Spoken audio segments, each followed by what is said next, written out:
Hello and welcome to this Lojban tutorial. In this tutorial, I'll be covering Chapter 2 of the book The Complete Lojban Language. I'll give a basic overview of the Lojban grammar. I won't, however, be covering what Lojban is or pronunciation because there are already plenty of videos on that topic already. You should watch one of those videos if this is your first time encountering Lojban. Now, let's get started. Bridi, Celebrity, and Sumti are the building blocks of Lojban. Statements, or really sentences in Lojban, are called Bridi, and they are built out of Celebrity and Sumti. Celebrity can be compared to verbs in English, but really function more like functions in mathematics or programming. Sumti are like nouns in English, and in Lojban they behave like arguments that get passed to functions. Now, I'll give you some examples of these Sumti, or arguments to functions. Mi means me or we, do means you, and ti means this or these. And an example of a verb, a celebrity, is tavla. Tavla means talk, but really it is a complete sentence structure with arguments that can be filled in with sumti. So now I'll show you how the sumti and celebrity work together to construct a bridi. Mi tavla do ti zohe means I talk to you about this in an unspecified language. Here, mi, do, ti, and zohe are the arguments that are filled into the celebrity tavla. Zohe is a word that I haven't mentioned before. It can be filled into sumti spots to leave it empty. So in this case, the fourth spot of tavla specifies the language, and that's why in the translation of mi, tavla, do, ti, zohe, zohe would translate as an unspecified language. Now, if we want to say something but not specify a lot of details, it might seem like you need to be saying zohe all the time, but this is not how it works. If the later arguments are zohe, you can just leave them off, and the order of the arguments can be manipulated so that the things we don't specify end up at the end of the sentence. I'll show you later how this manipulation of the order of sumti works. Here, there is one sumti in front of the celebrity, but this is not the only way to build up your bridi. This sentence, for example, means the same thing, but has two sumti in front of the celebrity. It is similar how in English you might say in a poetic way, I to you talk about this. It means the same thing as I talk to you about this. Now, in this next example, I added the word shu, but the meaning is still the same. The word shu is an optional specifier to make it more explicit to the listener that the next word you're going to say is the celebrity of the bridi. Its main purpose is clarity. If you're in a long sentence, for example, and the listener or reader loses track, they can quickly identify the celebrity of the bridi. Earlier, I mentioned that the order of sumti can be manipulated, and we do that with the following words: se, te, and ve. There are more, but I won't cover them. They all swap the first parameter of a celebrity with a later one. Se swaps the second argument, te the third, and ve the fourth. So, to make things concrete, here is each of the swapping words in action. Mi tavla means I talk. Mi se tavla means I'm being talked to. Mi te tavla means I'm being talked about. And mi ve tavla doesn't make a whole lot of sense, but it would mean I'm a language that's being talked in. So far, we have only seen talking in a verb sense, but how might we talk about a talker or an audience?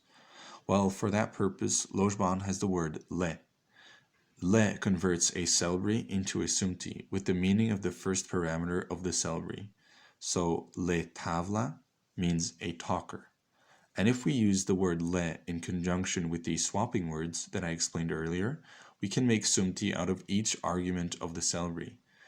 Le se tavla means an audience because se swaps the second argument with the first, and then le converts this new first argument into a sumti. So you can see that these swapping words are really powerful, and they aren't merely used to make a sentence sound different. In Lojban, there is only a limited set of verbs called gizmo, but it is possible to combine several celebrity to convey nuanced meanings that don't have their own word.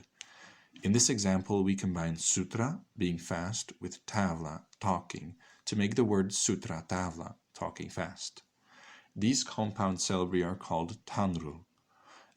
In tanru, the rightmost syllabary is always the most predominant one, as it is the syllabary that defines the argument structure of the tanru. So the X1 of sutra tavla would still mean talker, just as it did in tavla, but the sutra on the left modifies this meaning into a fast talker. Writing it out in a dictionary definition would look something like this. X1 is a fast type of talker, to X2 about X3 in language 4. Or simply X1 talks fast to X2 about X3 in language X4. Now, tanru can be constructed not only from two, but from any number of syllabary. And I'll show you how that works using this new syllabary shuchi, which means shoe. So to understand the tanru sutra tavla shuchi, we first have to group sutra and tavla, which gives us talking fast, and then apply this to shuchi to create a fast talker type of shoe. We keep the original sumti structure of shuchi because it is the rightmost syllabary. So this tanru does not mean the fastness of shoe talking, but rather the shoes of a fast talker. Now onto the next topic, references. References are an important part of any language because you don't want to repeat yourself all the time. So I'll show you how these work in Lojban. First, we start off with this simple sentence, Le gerku shu melbi, the dog is beautiful. Notice, le is the converter word to turn syllabary into sumti, and shu notifies us that the word after it is the syllabary of the breedy. Now, if you would like to say that the fact that the dog is beautiful pleases you, you could refer back by simply saying te pluka mi, this pleases me, but this is not very explicit. What if you're accidentally pointing somewhere, for example? We can refer back to the previous sentence with the word dihu, but this only refers to it syntactically.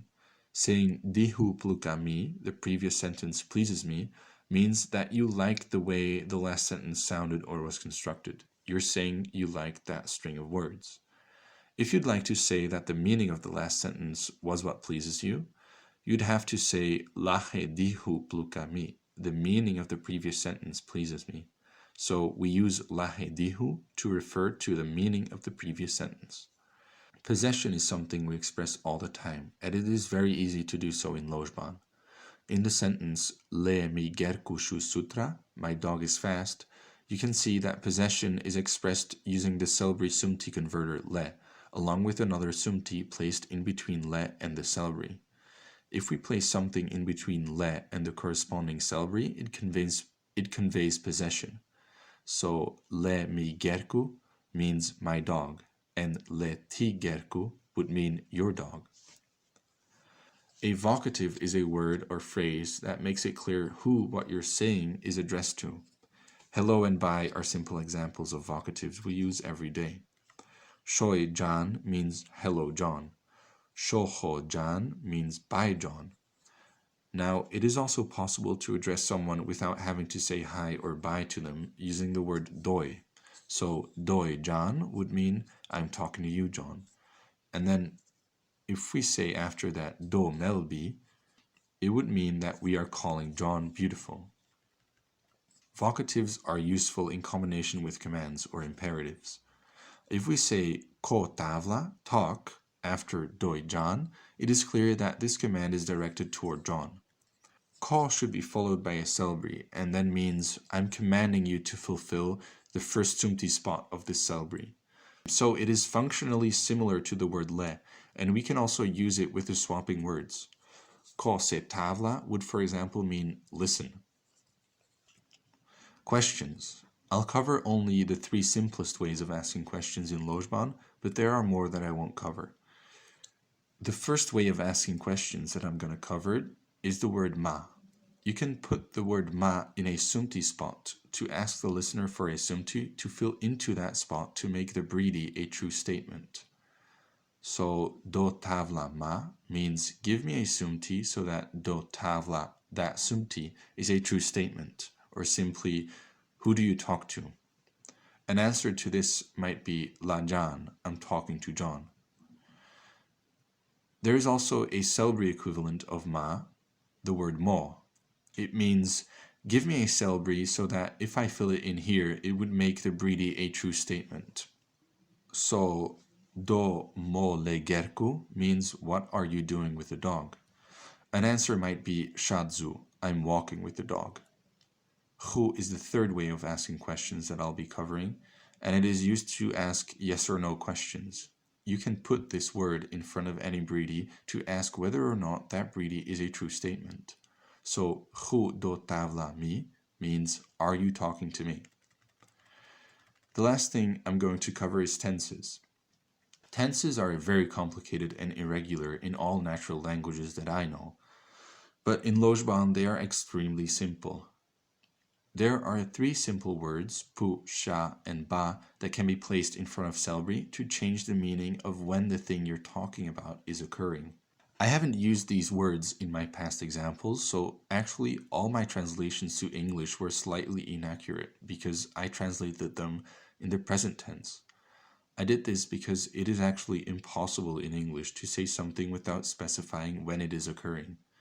In Lojban, if we put pu in front of a celery, it means it happened in the past. So, do pu tavla mi means you talked to me. Do sha tavla mi means you talk to me. And do ba tavla mi means you will talk to me. Alright, so that was it. I hope you learned something, and make sure to read the comments because I might have made some mistakes that will get cleared up by someone. Thanks for watching.